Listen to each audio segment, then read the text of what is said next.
I was 23 when I decided to drive out to northern Arizona for a short solo camping trip.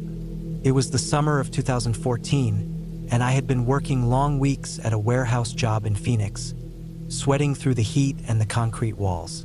I wanted space, quiet, and a break from people. I wasn't looking for adventure. I just wanted to sit under pine trees, breathe fresh air, and listen to silence that wasn't broken by forklifts and shouting voices. I packed up my old Ford Ranger with a secondhand tent, a cheap sleeping bag, some canned food, and a small propane stove. I brought a pistol with me too, not because I was planning to use it, but because I grew up around guns and carrying one on trips into the woods felt normal. My father always said that if you're alone in the middle of nowhere, you never really know what you might run into. The drive north took me about 3.5 hours. By late afternoon, I was climbing up into higher elevation where the saguaros disappeared, replaced by thick stands of ponderosa pine. The air cooled, smelled sharp and clean, and the sky was a deep blue with scattered clouds. I left the highway and followed a narrow forest road that twisted through the trees. Dust kicked up behind my truck, floating in the sunbeams that cut through the canopy. I passed no other cars. After about 6 miles, the road narrowed even more until it looked barely used. Grass grew between the tire tracks, and branches scraped the sides of my truck. I figured that was perfect. No crowds, no RVs, no people. I stopped when I found a flat clearing maybe 100 yards off the road. It was surrounded on 3 sides by thick pine forest, with a rocky slope on the 4th side. It looked private and safe. I set up my tent close to the trees for shade, unrolled my sleeping bag, and put my cooler under a tarp. By the time I finished, the sun was dropping low, shining golden light through the trees. The air had cooled so much that I had to put on a sweatshirt. I ate a can of chili heated on the propane stove and sat in a folding chair with my boots kicked out, watching the forest darken. The silence was different than in the city. It wasn't complete silence. There were little noises everywhere. The rustle of needles, the chirping of crickets, the occasional snap of a branch far away. The longer I sat, the more I realized how alive the forest really was, even though I couldn't see most of it. When night fell, it got black, darker than anything in the city. I had a lantern, but I turned it off for a while just to see the stars. The sky was so full of them it almost didn't look real. The Milky Way cut across the darkness like spilled salt. Eventually, I crawled into my tent and zipped the flap. The ground was hard, but I had a foam pad, and I was tired enough that I figured I'd sleep fine. It must have been close to midnight when I woke up the first time. At first, I didn't know what had woken me. The forest was still, but after a few seconds I heard something faint. A slow crunching, like footsteps on pine needles. My body froze, and I held my breath, listening. The steps were careful, not heavy, spaced out like someone trying not to make noise. I told myself it was probably a deer. That made sense. I had seen them plenty of times in the woods before. I listened harder, but the footsteps stopped. I waited, staring into the darkness of the tent, then eventually convinced myself it was nothing and rolled over. But maybe 20 minutes later, I heard it again. This time it was closer. Slow steps, deliberate stopping and starting. The kind of movement that didn't sound like an animal wandering, more like someone sneaking. I reached for the pistol I had left beside my sleeping bag. My hand wrapped around the grip, and I held it against my chest as I lay completely still. I thought about unzipping the tent and shining my flashlight outside, but something in me resisted. If it was an animal, it might run. If it was a person, I didn't want to announce myself. So I just lay there, breathing as quietly as I could, listening until the footsteps faded again. Sleep didn't come easy after that. I dozed again, always half alert, gripping the pistol. Sometime deep in the night, I thought I heard something brush against the side of my tent, a faint dragging sound that made my skin crawl. But when I sat up, everything was still. By morning, the forest looked normal again. Bright, calm, almost innocent. I tried to laugh it off. Maybe it had been a deer or even my imagination, nerves playing tricks in the dark. Still, I felt unsettled. I made coffee on the propane stove and walked around the clearing, scanning the dirt for tracks. I found some near the trees, prints that looked human, though not clear enough to tell for sure. They were too large for deer, too narrow for elk. They could have been mine from the day before, I told myself. But I knew where I had walked, and these were in places I hadn't been. The rest of the day, I tried to relax. I hiked a little, sat by the truck reading a paperback, and gathered some firewood. By sunset, I had a small fire going, and the smoke curled up into the fading sky. But as the light drained out of the forest, I felt the same unease creep back into me. The trees seemed to press closer, shadows stretching longer, and I kept glancing over my shoulder even when nothing was there. That night, I stayed awake longer, sitting by the fire with my pistol on my lap. The forest was quiet except for the popping of the flames. Around midnight, just as I was starting to nod off, I heard it again, the same careful crunch of footsteps. This time, without question, it was not an animal. The steps circled slowly, staying just beyond the firelight. I strained my eyes, but the dark was too thick. I could hear the pace, the pauses, the deliberate weight shifting from one foot to another. Whoever it was, they were watching me. My mouth went dry, and my heartbeat thudded in my chest. I thought about yelling, thought about firing a warning shot, but some instinct told me to stay silent. If I shouted, I might reveal my fear or worse, give away exactly where I was sitting. I waited until the sound moved farther into the trees. Then, slowly, I doused the fire with dirt, grabbed my sleeping bag and pistol, and climbed into the cab of my truck. I locked the doors, slid the seat back, and sat there in the dark, trying to breathe quietly. Through the windshield, I could see only the faint outline of trees against the sky. Every so often, I thought I saw movement, but I couldn't be sure. The hours dragged. At some point, exhaustion pulled me into a shallow, uneasy sleep. When dawn finally came, I wasted no time. I stepped out, packed my gear as fast as I could, and tossed everything into the back of the truck. As I folded the tent, I noticed something that made my stomach drop. On the side facing the trees, the fabric was marked with long smears of dirt, like fingers had dragged slowly across it. That was enough. I didn't bother checking for more tracks. I climbed into my truck, started the engine, and drove out fast, bumping over the ruts and branches, not looking back until I was back on the highway with the morning sun rising behind me. I never went camping alone again after that.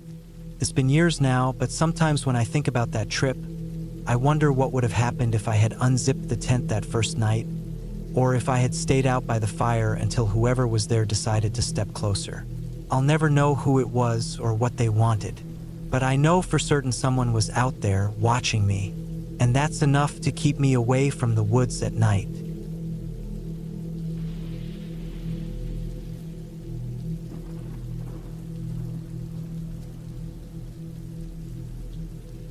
I went camping once in the summer of 2014 when I was 23 years old.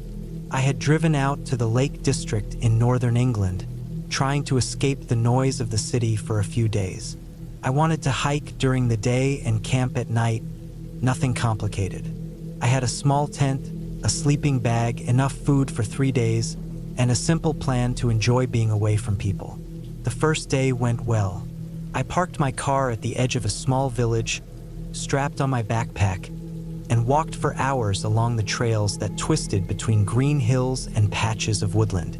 The weather was warm, the ground mostly dry, and I barely saw anyone after I got a few miles away from the main paths.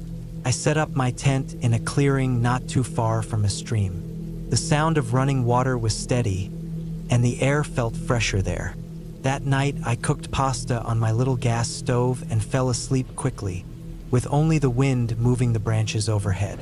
The second day was different.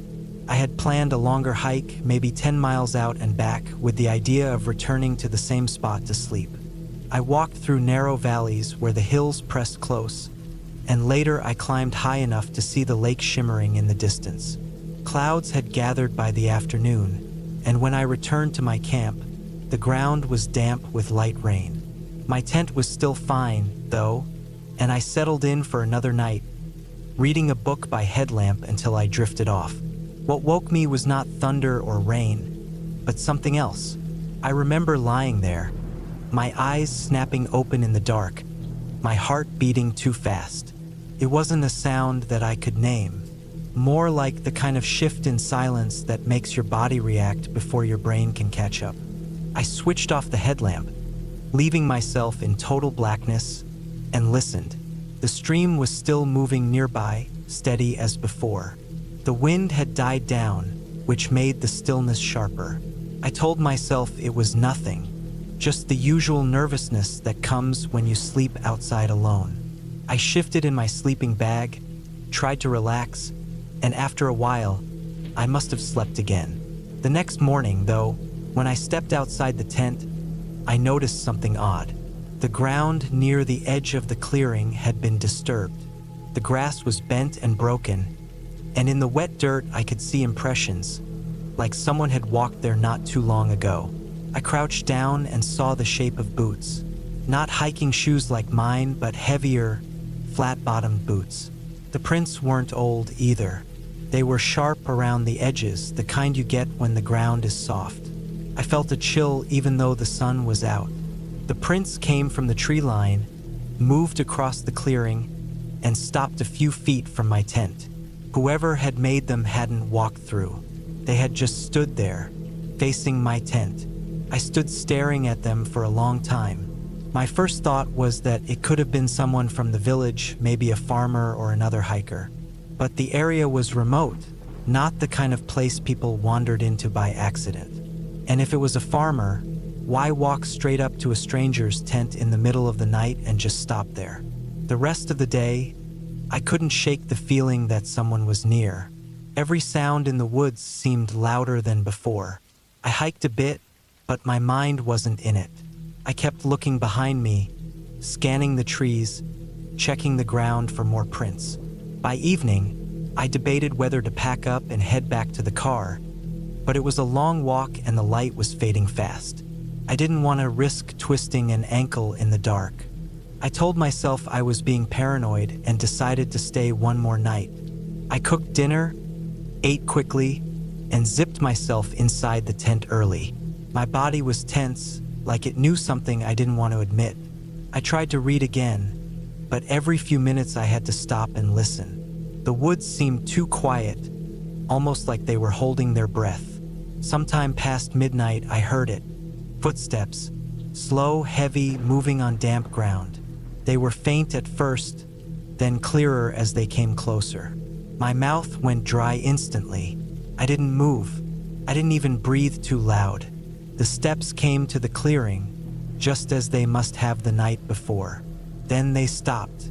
The silence after that was worse than the sound itself. I could feel the presence of someone just a few feet away, standing in the dark, staring at the thin fabric of my tent. My heart was hammering so hard I was afraid it would give me away. I gripped the handle of the small knife I always kept near me when camping, though I doubted it would do much good. Minutes passed. I don't know how many, but it felt endless. Then, without a word, the steps moved again, slow and deliberate, back into the trees. The crunch of leaves faded until there was nothing. I lay there, stiff as a board, until dawn finally lightened the tent. When I came out, the grass was wet with dew, but the boot prints were there again. The same heavy shapes, coming close to the tent and then turning back. My stomach twisted. Whoever it was had been there for at least 2 nights, watching me. That morning, I didn't waste time. I packed up everything fast, shoving things into my backpack without caring how messy it was. I didn't eat. I didn't even stop for water. I just started walking as quickly as I could toward the village. Every few minutes, I glanced over my shoulder, convinced I'd see someone behind me. The woods felt different now, darker, as if they were closing in. The hike back that had felt calm before now felt endless. Every rustle made me flinch. My legs ached from moving so quickly, but I didn't slow down. By the time I saw the rooftops of the village, my clothes were soaked with sweat. At the small car park where I had left my vehicle, I stopped and looked back once more. The path behind me curved into the trees, empty, but I knew what I had felt. I knew I hadn't imagined those prints, or the footsteps, or the weight of someone standing so close in the dark. I got in my car, locked the doors, and drove until I hit the main road. Only then did I let myself breathe properly again. I never went camping alone after that. Even years later, when I go hiking with friends, I catch myself looking at the ground for prints that don't belong to us. Because I know there are people out there who don't make a sound in the day, but watch in the night, waiting just outside the thin fabric of a tent. And the scariest part is not knowing why they do it, or what would have happened if I hadn't left when I did.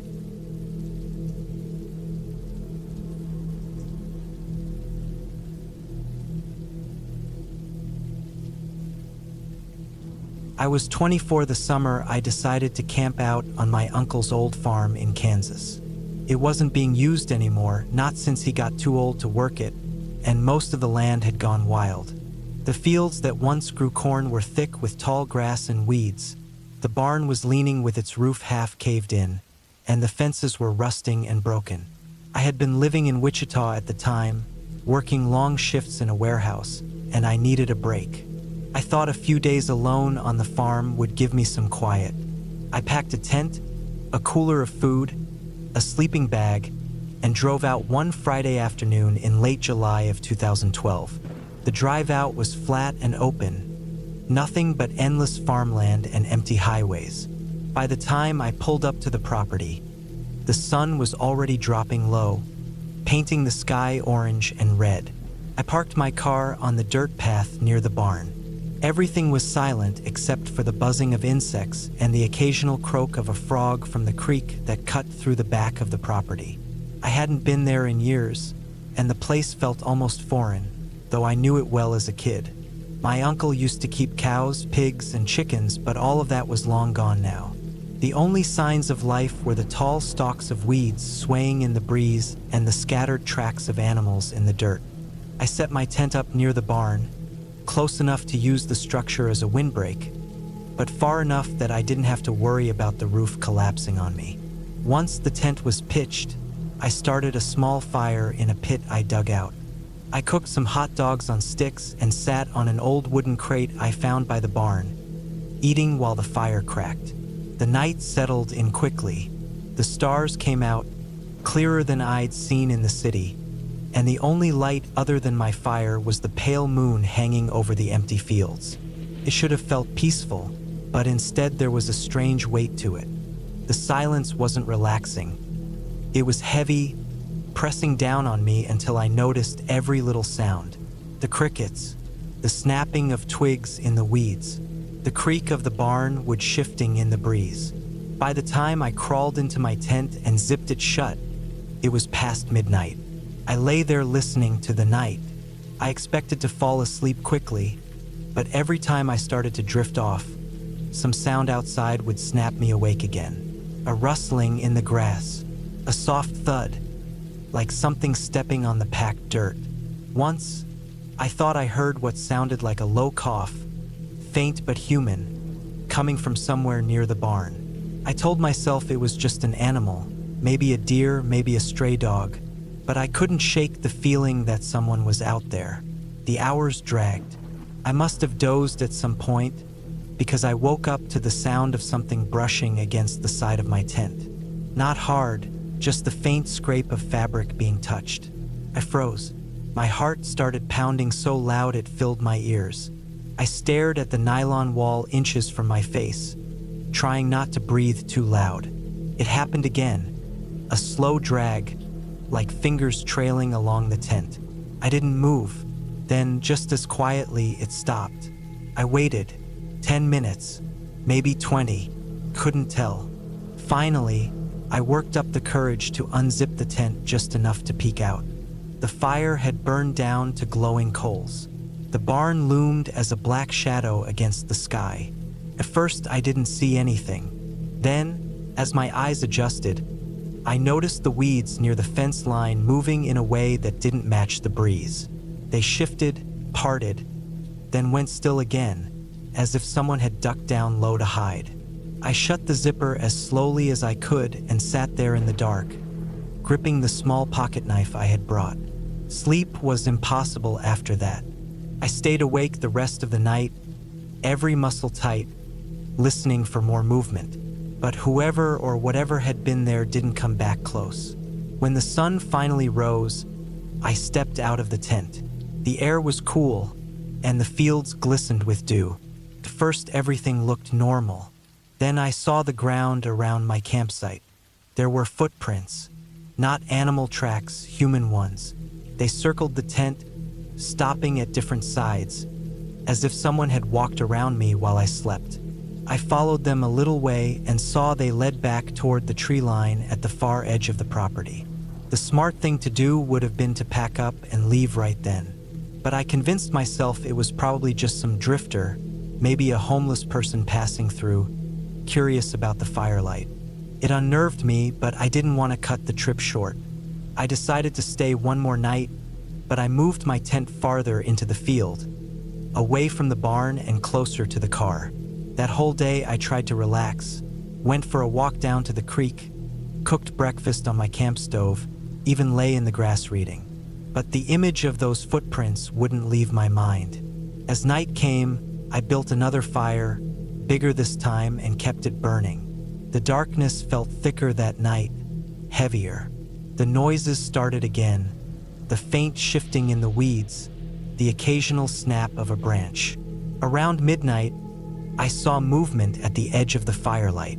My eyes locked on it, just a shape low to the ground, then gone again. My skin prickled. I kept my knife in one hand and my flashlight in the other, refusing to look away from the dark. Hours passed. I was nodding off when I heard a clear sound, the crunch of a footstep on gravel, right by the path near my car. I swung my flashlight and caught a glimpse of a figure. A man, crouched low, wearing dirty jeans and a hooded jacket. His face was shadowed, but I knew he saw me, because the second the beam hit him, he bolted. He didn't run toward the road, though. He darted back toward the barn, disappearing into the black shape of the broken structure. I didn't chase him. I didn't move. I just sat there, gripping the knife until my hand ached, staring at the barn as if he might come back out. He never did. As soon as the sky started to lighten, I packed everything in a frenzy. Tent, cooler, chair. I stuffed it all into the car without caring how sloppy it was. I kept looking over my shoulder, expecting him to step out of the weeds, but the fields stayed empty. When I finally started the car, I didn't even look back. I drove fast down the dirt path until I hit the highway, and I didn't slow until I saw other cars around me. I never told my uncle what happened. I never told anyone for a long time, but I know what I saw. That farm wasn't as empty as I thought. Someone had been living out there, hiding in the ruins of the barn, watching me while I slept. Maybe he was harmless, maybe he just wanted food, but the way he circled my tent, the way he came back the second night, crouching in the dark, that wasn't harmless curiosity. I never camped there again. In fact, I never camped alone again, not anywhere. The memory of those footsteps, the hand brushing against the tent, the man darting into the barn, it never left me.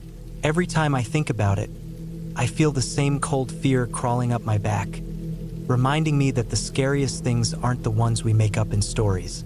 They're the people who are really out there, waiting in the dark where you least expect them.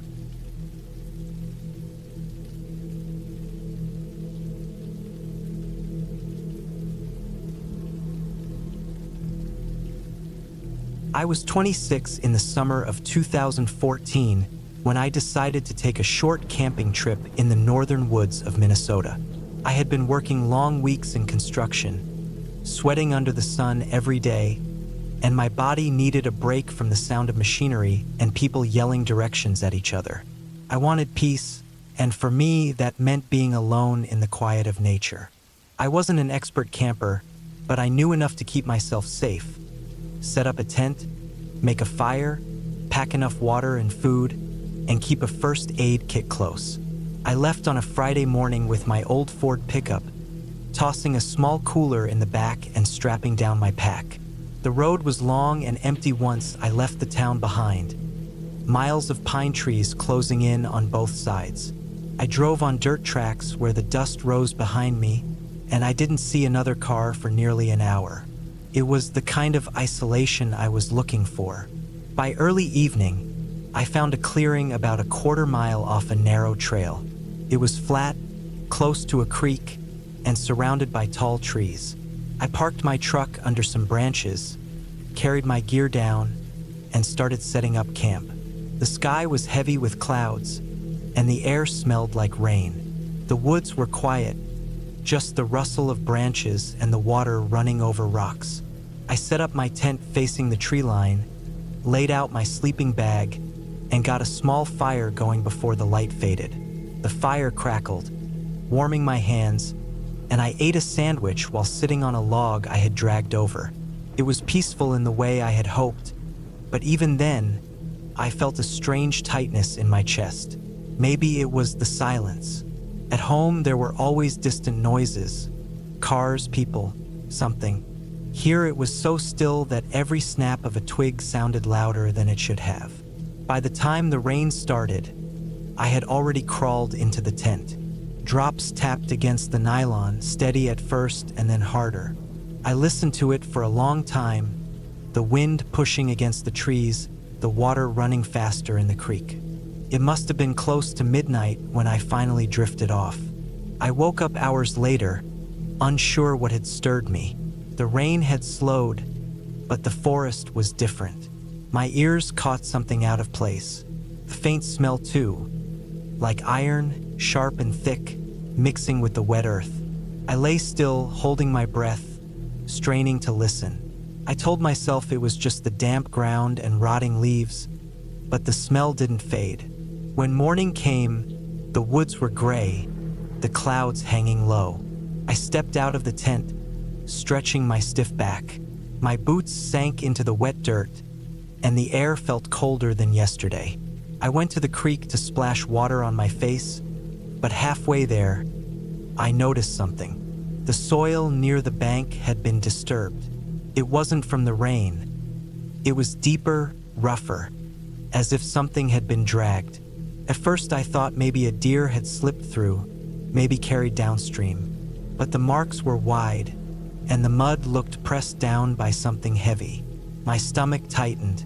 Against my better judgment, I followed the trail a little further down the bank. That's when I saw it. A boot. It was sticking out of the mud at a crooked angle, dark leather swollen with water. My chest went cold, but I couldn't look away. I stepped closer, my legs stiff, and the rest of it came into view. The rain had washed some of the dirt away, and the shape beneath it was too human to mistake. A man's body, half buried in mud, face turned to the side, pale skin stretched tight. His clothes were torn, and one arm was bent under him unnaturally. The smell hit me hard now, raw and sour, the kind of smell that fills your throat and makes you want to gag. I staggered back, my heart racing so fast it hurt. I had never seen a dead body before, not like this. Every instinct told me to run back to the truck and get out, but the trail back was rough, and I knew if I panicked I'd make mistakes. I stood there for a while, just staring, frozen between fear and shock. When I finally got myself moving, I didn't touch him. I didn't want to. Instead, I marked the spot in my head, the crooked tree by the creek, the sharp bend where the water pooled. I went back to my camp, stuffing everything I had into my pack. My hands shook so bad I dropped the lighter twice. I doused the fire with what was left of my water, not caring if smoke rose. I just needed to leave. The hike back to my truck felt longer than before. Every sound in the woods made me jump. A bird breaking through branches above had me spinning around, breathing heavy. By the time I reached the truck, my clothes were damp with sweat despite the cold air. I threw my gear in without care and started the engine, the sound of it loud and alive compared to the quiet woods. Driving back down those dirt roads, I kept looking in the mirror, half expecting another vehicle to appear or someone to step out from the trees. But no one came. It was just me and the endless woods. I didn't stop until I reached a small gas station nearly 40 miles out. My voice was shaky when I told the clerk to call the sheriff, that I had found a body by the creek north of the trail. The police arrived an hour later. I waited in my truck, trying not to replay the image in my head, but it kept flashing back. The boots sticking out of the mud, the pale face, the smell. When the deputies questioned me, I told them everything exactly as it happened, down to where my camp was, how far the body was from the creek. They didn't give much back, only that they'd send a team out to check. It was nearly dark when they let me go. I drove home that night, headlights cutting through the black road, my mind heavy and restless. For days I couldn't eat properly, couldn't sleep without seeing him lying there. The news later mentioned that a missing man from Duluth had been found dead in the woods, cause under investigation. They didn't release details, but I didn't need them. I knew what I saw. Even now, years later, I remember the smell most of all. The way it carried in the wet air, sticking to my skin, making my stomach twist. I had gone into those woods looking for quiet and peace, but what I found instead was the kind of silence that hides things you're not supposed to see. I never camped alone again after that.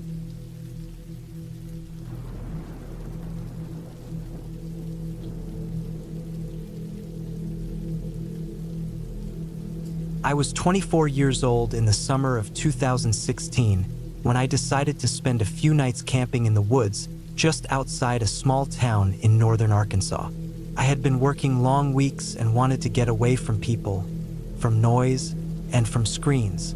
I packed light: a small green tent, a sleeping bag, a knife, a flashlight, some dry food, and a cheap rain jacket I had thrown in without much thought. It was late August, hot and sticky during the day, but the forecast had warned about storms rolling through that weekend. I figured a little rain wouldn't hurt. I had camped plenty of times before, though mostly in fair weather. I set up my tent near the tree line, not too deep into the woods, but far enough from the dirt road so I wouldn't hear passing trucks.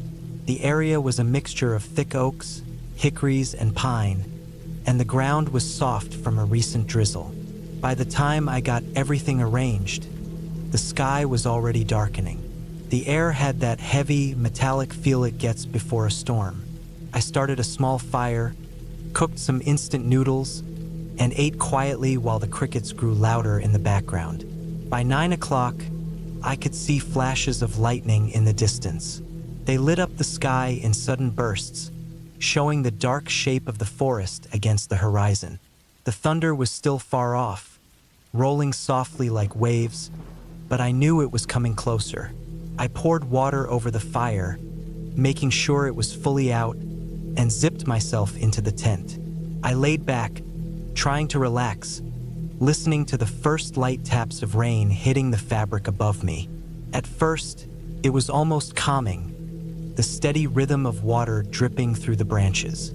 The air cooled down and the smell of wet earth filled the tent. But soon the rain grew heavier, pounding hard, and the wind picked up. Branches creaked and swayed. The thunder was much louder now, shaking the ground with every crack.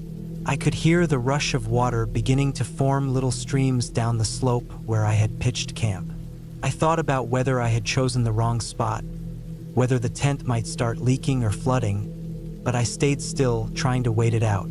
Around midnight, I woke suddenly. I wasn't sure if it was the thunder or something else, but my heart was beating fast. The rain was still coming down in sheets, and I could hear the low roar of wind sweeping through the trees. I turned on my flashlight and saw that a corner of the tent had started leaking. Drops of water were soaking into my sleeping bag. I cursed under my breath and shifted everything to the driest part, but I knew it wouldn't last long. Then, in between the thunder, I heard something different. It was faint at first, almost like a branch snapping, but sharper. I held my breath and listened. Through the roar of the storm, I heard it again, closer this time. A quick, hard crack of something heavy stepping on wet wood. My first thought was deer, maybe moving down the slope for shelter. But it didn't sound like the light steps of a deer. It was slower, heavier, and irregular, like someone dragging their feet in the mud. I froze. I didn't move for what felt like minutes. Every instinct told me to stay silent. The rain masked most sounds, but the footsteps kept coming, stopping, then starting again. I flicked off my flashlight and sat there in the dark, listening with every nerve in my body stretched tight. Suddenly, there was a loud rustle against the side of my tent, like something brushing past. My skin crawled. I held my knife tight in my hand, though I knew how useless it would be if something or someone decided to come inside. The sound lingered for a moment, then moved past me. I could hear it circling slowly, water sloshing as it stepped in puddles. I thought about unzipping the tent and running for the dirt road, but the storm outside was so violent that I could barely imagine making it 50 feet without slipping or getting lost. My only choice was to stay put and stay quiet. My breathing was shallow, my throat dry. The steps moved off after a while, fading into the distance. For a long time, all I heard was rain, thunder, and the shaking of leaves. Eventually, exhaustion pulled me back down and I dozed off, though it was restless and shallow. When I opened my eyes again, it was early morning. The rain had stopped, but everything was soaked. My tent sagged under the weight of water, and the air smelled of wet dirt and pine sap. I stepped outside, my clothes damp and sticky, and looked around. The forest floor was torn up with deep footprints. They weren't animal tracks. They were human, large, and fresh, pressed into the mud in a slow, uneven pattern that wound all the way around my camp. I felt a shiver run through me as I realized how close someone had been while I lay there listening in the dark. I packed up quickly, shoving everything into my bag without caring if it was wet. I kept looking over my shoulder, scanning the trees. The woods were silent, except for the dripping of water from the branches. But I couldn't shake the feeling that someone might still be out there watching. The trail back to the dirt road felt longer than it had when I came in. The mud was slippery, sucking at my boots, and I nearly fell more than once. When I finally reached my car, I threw my gear in the trunk and sat inside with the doors locked, breathing hard. Driving away, I passed only one other vehicle on the road. A rusted old truck parked half hidden near the trees. No one inside. I didn't stop to look closer. I kept going until I hit the highway, and even then I didn't stop until I was miles away. The whole drive back, I replayed the night in my head. The storm, the heavy steps, the sound of someone brushing against my tent. The footprints were proof it wasn't just my imagination. Someone had been out there, moving slowly around me in the pouring rain, circling while I sat in the dark. I don't know if they meant to scare me, to rob me, or if they were just wandering, but I know they weren't lost. No one stumbles around in the woods in weather like that without a reason. I never camped alone again after that. I still go outdoors, still hike, but when the sun goes down and the rain begins, I always make sure there are people nearby, people I trust, because that night taught me something I'll never forget. Sometimes the scariest thing in the woods isn't an animal or a storm. It's another person, walking just outside your tent in the dark, waiting for reasons you may never know.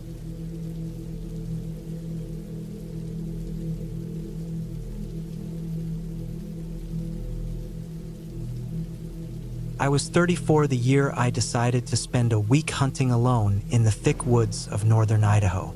I had been on plenty of trips before, but usually with friends or my brother. This time I wanted the quiet, the test of being fully by myself. It was mid-October of 2016, and the weather had already turned cold. The nights dipped well below freezing, and frost clung to the ground in the mornings like a thin sheet of glass. I drove an old pickup out to the edge of the forest and parked where the dirt road ended. From there, I hiked in with my pack, rifle, tent, and gear strapped tight. The first day wasn't bad. I walked a few miles into the trees, found a small clearing beside a stream, and set up camp. The air smelled of pine and damp earth. I could hear nothing but the water moving over rocks and the faint calls of birds deeper in the timber. It was the kind of silence that felt heavier than usual, like the whole forest pressed in around me. The first couple of nights were uneventful. I hunted during the day, saw some tracks, but didn't get close enough to anything worth taking. I'd return before dark, start a small fire, cook something simple, and crawl into my sleeping bag. It was quiet, peaceful even. But by the third night, I started noticing things that didn't sit right. It began with noises after sunset. I'd be lying in the tent, staring at the thin fabric walls glowing orange from the fire outside, and I'd hear something crunch through the brush. At first, I figured it was deer moving nearby, but the steps didn't sound like the light, quick movements of deer. They were slow, deliberate, and heavier. Sometimes it seemed like they circled at a distance, just far enough to stay unseen. I gripped the rifle across my chest in the tent until I fell asleep from exhaustion. On the fourth day, I pushed deeper into the woods. I wanted to see if I could find fresher signs of elk. The terrain was rough, steep ridges covered in fallen logs, tangled brush, and thick patches of spruce. Around noon, I came across an old hunting blind, nothing more than a few rotting boards nailed into a tree. It looked like it hadn't been used in years. I remember standing there, looking at it, wondering who had built it and how long ago they had stood in the same spot, waiting in silence like I was now. By late afternoon, I hadn't seen much, and I decided to turn back before the light dropped. On the way, I caught that same sound again. Steps somewhere behind me, timed with mine. I'd stop, and it would stop. I'd walk, and after a few beats, I'd hear it again. I spun around more than once, scanning the trees through my scope, but the woods were still. Nothing moved. No birds flashed, no branches shifted. Just silence. I pushed harder, heart pounding, until I reached camp. I lit the fire bigger that night, higher than I needed, the flames throwing tall shadows across the clearing. I sat with my back to a log, rifle resting across my knees, eyes locked on the tree line. Every snap of wood in the dark made my stomach tighten. Eventually, I crawled into the tent, but I didn't sleep much. I lay there listening, waiting, thinking about those heavy steps out there. The fifth day was worse. I woke up to find boot prints in the frost near the edge of camp.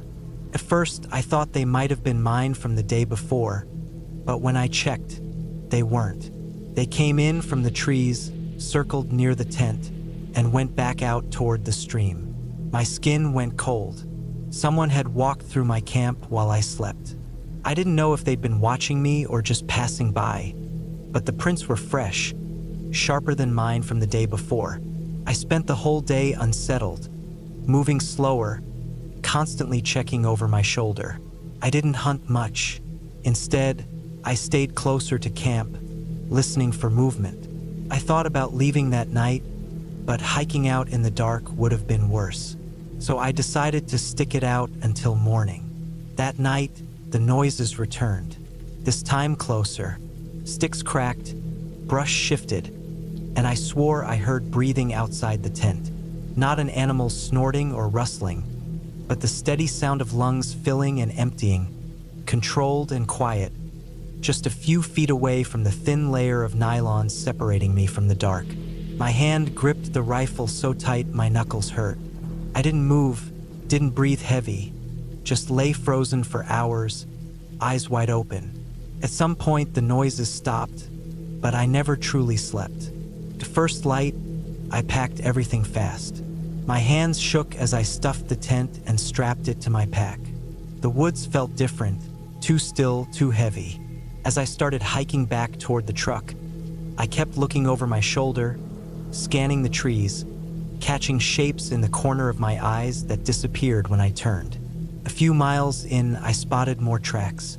Fresh boots pressed into the mud, leading the same way I was heading. Whoever it was had walked ahead of me, maybe not long before. My chest tightened, and I slowed down, afraid I'd catch up to them, or worse, that they were waiting. It took hours to finally reach the dirt road.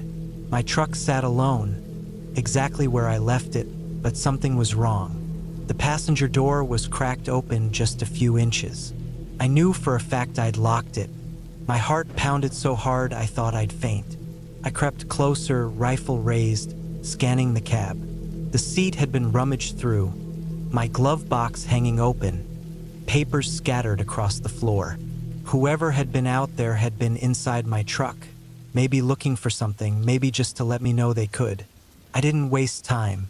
I tossed my gear in the bed, climbed in, locked the doors, and fired the engine. The gravel spit under my tires as I pulled away, eyes darting to the mirror, half expecting someone to step out from the trees behind me. I didn't breathe easy until I hit pavement miles later. Even then, the unease sat heavy in my chest. The forest that had once felt peaceful now seemed like it had swallowed me whole and spit me out with a warning. When I got home, I thought about going to the sheriff, but what could I even say? That I'd heard noises, found prints, and someone had broken into my truck? They wouldn't find anyone out there in that endless stretch of woods. Whoever it was, they knew those forests better than I did. Maybe they lived out there, maybe they just didn't want me around. Either way, I never went back to hunt alone again.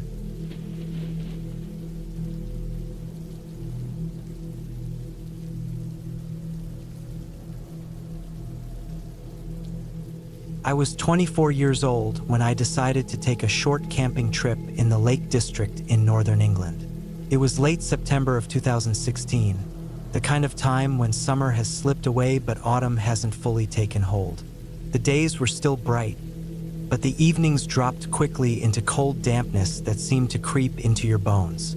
I had taken time off work and wanted to clear my head, so I packed my small tent, a sleeping bag, a small gas stove, and a rucksack full of food. My plan was simple: spend 2 nights alone near one of the less busy trails, enjoy the quiet, and get away from the endless noise of London. I arrived at the base of the trail early in the afternoon, parked my car near a small stone wall, and started walking up with everything strapped to my back. The trail wound around grassy hillsides, with sheep scattered across them like white dots. I didn't pass many people, which was part of why I chose this route. After about 2 hours of steady walking, I reached a flatter area with a view of the valley below. There was a patch of short grass near a cluster of small trees, and it felt like the right spot to set up camp. I pitched my tent, cooked some noodles on my stove, and watched the sun sink down behind the hills. The light turned the clouds pink and orange, and I felt a strong sense of peace. By the time it was fully dark, the temperature had dropped sharply. I climbed into my sleeping bag, zipped the tent flap shut, and listened to the faint rustle of wind through the grass. That first night was uneventful. I woke up once to the sound of what I thought was a fox moving around, but when I looked out, all I saw was the vague outline of hills against the sky. I drifted back to sleep. The next day, I decided to hike further up, leaving most of my gear behind in the tent. I carried just water, a snack, and a map. The climb was harder, with loose rocks underfoot, but the views made it worth it. I hardly saw another soul all day, just one older man with trekking poles who nodded at me and kept walking. By the time I got back to my tent, I was tired but satisfied. The air had gotten even colder, and I knew I was in for a rough night if the temperature dropped further. After eating, I sat outside my tent for a while, wrapped in a jacket, watching the stars. There were more than I'd ever seen in the city, a thick scatter of white light across the black sky. That's when I noticed something odd. Down in the valley, just at the edge of the trees, there was movement. At first, I thought it was just an animal, maybe a deer, but as I kept watching, I realized it was a person. She was standing still, facing up the slope toward me. At that distance, I couldn't see her face, but I could make out the shape of her body. She wore something light-colored, maybe a coat or a dress, and her posture was stiff. I remember feeling a cold rush through my stomach as I realized she wasn't moving at all, just standing there, almost like she was staring. I tried to brush it off. People hike in strange places, sometimes wander off trails. Maybe she was lost. I looked away, telling myself not to think too much about it. When I looked back a few minutes later, she was gone. That night, sleep came slowly. I kept hearing noises outside, faint snaps of twigs or the crunch of something stepping on grass. Every time I unzipped the tent flap and shined my torch out, there was nothing but darkness and silence.